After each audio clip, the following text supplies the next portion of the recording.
समय बहुत बलवान होता है, राजनीति में उतार चढ़ाव सब के आते हैं। भगवान करे आपके जल्दी नहीं आ जाए, आपके जल्दी नहीं आ जाए, ध्यान रखना। वाह वाह वाह वाह वाह वाह, क्या बात है, क्या बात है, क्या घोषणाओं का अंबार लगा दिया आपने, घोषणाओं का अंबार लगा दिया। ये घोषणाओं वाली सरकार जानी जाएगी, ये घोषणाएं थोथी साबित होंगी। मैं आज कह रहा हूं आपको,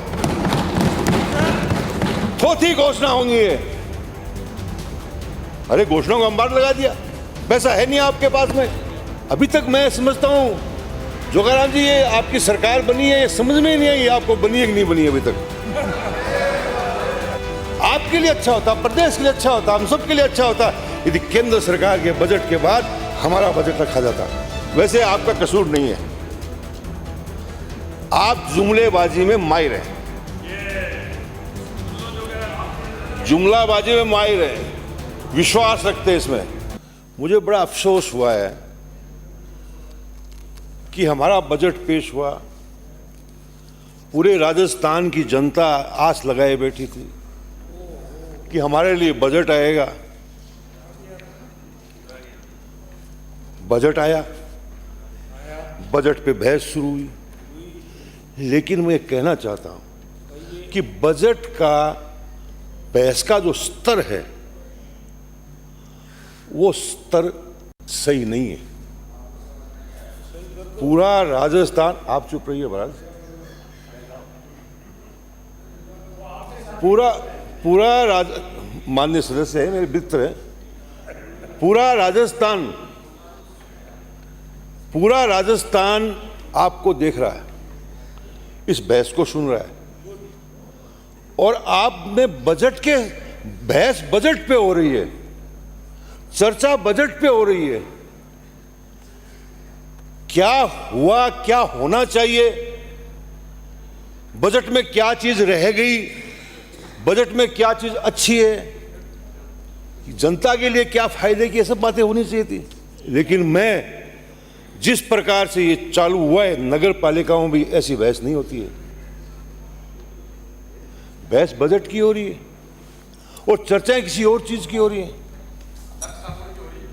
तो ये सारी चीजें हैं, मैं चेताना चाहता हूं, हाउस हमारा है, राजस्थान के हाउस की एक गरिमा है।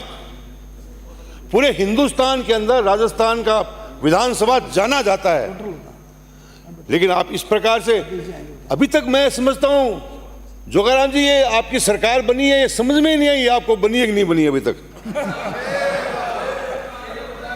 मतलब फरमा रहे हैं हमारी सरकार जनता की सरकार है, और आप वाली सरकार थी नहीं, कभी इधर की कभी इधर की, कभी होटलों की कभी बाहर की, वैसी सरकार हमारी नहीं है। समय बहुत बलवान होता है, समय बहुत बलवान होता है, राजनीति में उतार चढ़ाव सब के आते हैं। भगवान करे आपके जल्दी नहीं आ जाए, आपके जल्दी नहीं आ जाए, ध्यान रखना आप। लेकिन मैं ये समझता हूं सभापति महोदय, मेरा मेरा मेरा मेरा मेरा ये दुख था, मैं आपके सामने रखा है। यदि आपको ये मेरी बात सही नहीं लग रही कि बहस बजट पे होनी चाहिए, उसका एक स्टैंडर्ड होना चाहिए, जनता हमारी देख रही है हमारे को, आपको नहीं पसंद है तो कोई बात नहीं।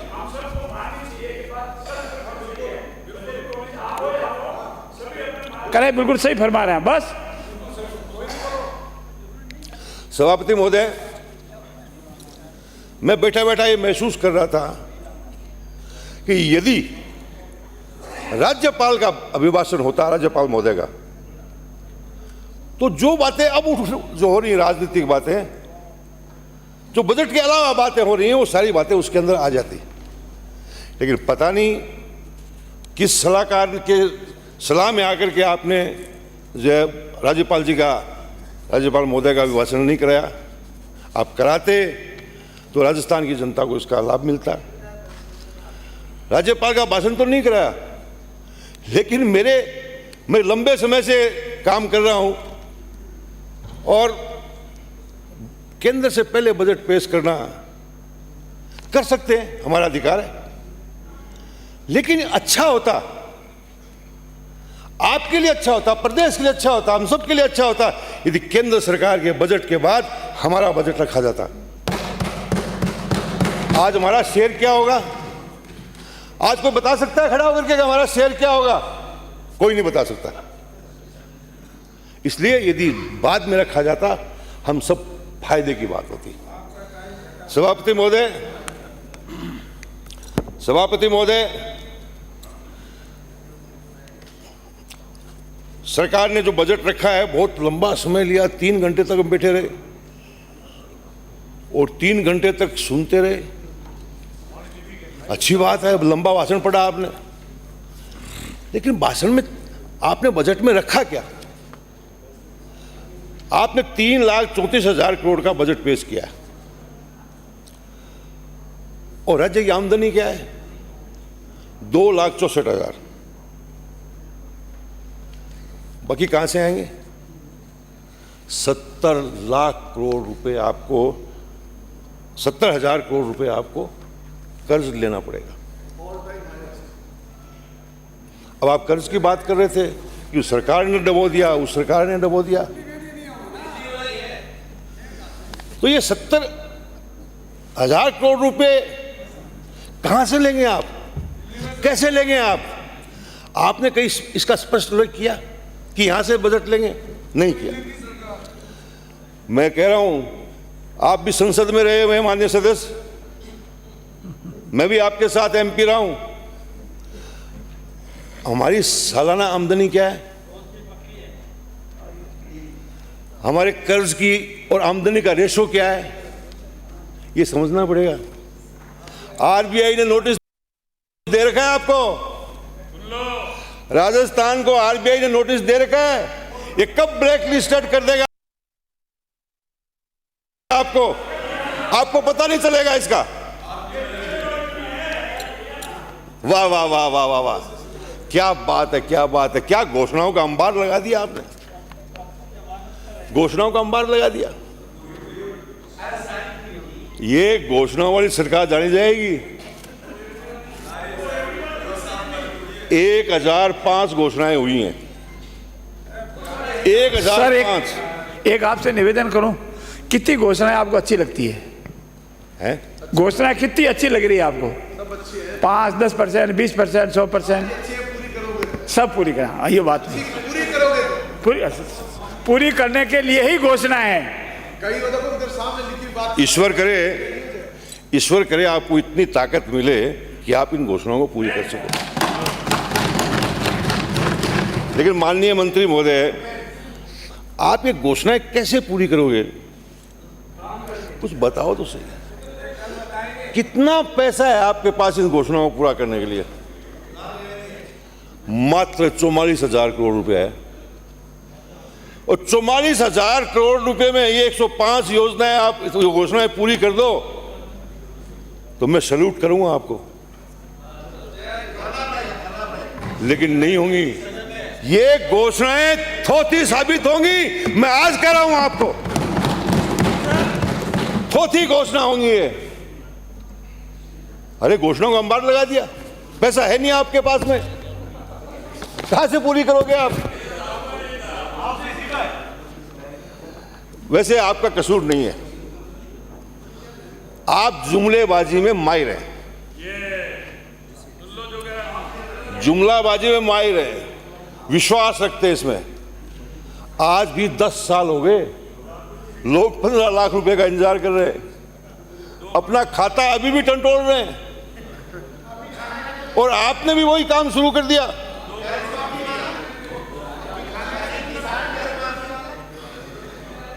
अब आप देखिए, आप बार बार प्रधानमंत्री जी का नाम ले रहे हैं। मैं सोच रहा था कि हमारे मुख्यमंत्री जी बैठे हैं, कितने भले आदमी हैं। मैं बजाता हूं ताली, भले आदमी हैं।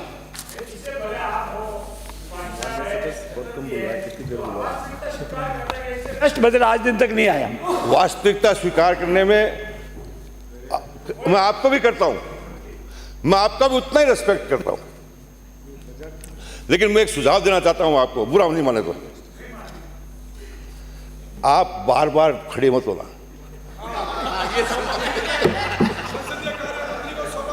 देखिए मैं हिंदुस्तान की तीनों संस्थाओं में रहा हूं, सदनों में रहा हूं। बीच में बार बार उठना मैं समझता हूं कि अच्छे पॉलिटिशियन की पहचान नहीं है। और मैं आपको इतना अच्छा मानता हूं, मुझे दुख होता है कि बार बार क्यों खड़े हो रहे हैं। तो मेरा ये सुझाव है, मैं इसका पूरा नहीं मत मानना, मेरा मन है, मैंने बोल दिया ऐसा। लेकिन जब बार बार प्रधानमंत्री जी का नाम बोल रहे थे तो बीच में कभी कभी मुख्यमंत्री जी का भी नाम आ रहा था। तो मैं समझता कि कभी कभी दबाव में मुख्यमंत्री जी को भी याद तो किया जा रहा है, बहुत अच्छी बात की। लेकिन मैं एक बात पूछना चाहता हूं आपसे। पार्लियामेंट का चुनाव हुआ, आपने राजस्थान का नजारा देखा, 11 सीटें आपने हारी, 25 का नारा दिया आपने, हेक्टिक की बात करी। अब मोदी जी तो कुट्टी हो गए, आपसे मोदी जी कुट्टी हो गए। 25 की बात कही आपने और आपने जो है 11 खो दी। अध्यक्ष महोदय, मैं तो शुरू नहीं किया, सभापति महोदय। आपका जो समय है वो समाप्त होने वाला है, 1 मिनट में अपनी बात पूर्ण करें प्लीज। कोई बात नहीं, हमारे नेता है नहीं, मैं निवेदन करूं, आज वक्ता है 34, भले ही होंगे तो आपको 12 बजे तक बैठना पड़ेगा। मैं मेरी पार्टी की तरफ से बोल रहा हूं और आप 1 मिनट में, मैं मेरी पार्टी की समझ, ऐसे नहीं हो पाता, ऐसे नहीं। मैं तो बोला ही नहीं कुछ भी। आप समाप्त कर दें, कॉन्क्लूड करते हैं। आप वरिष्ठ मैं ये कह रहा था, प्रधानमंत्री जी कुट्टी हो गए और वो तो आंध्र प्रदेश और बिहार में उलझे हुए हैं। अब आपको खुश रखेंगे कि उनको खुश रखेंगे? आपको खुश रखेंगे तो वो नाराज हो जाएंगे, तो फिर आपका क्या होगा? सर कोई बात नहीं, मैं समय पूर्ण हो चुका है साहब।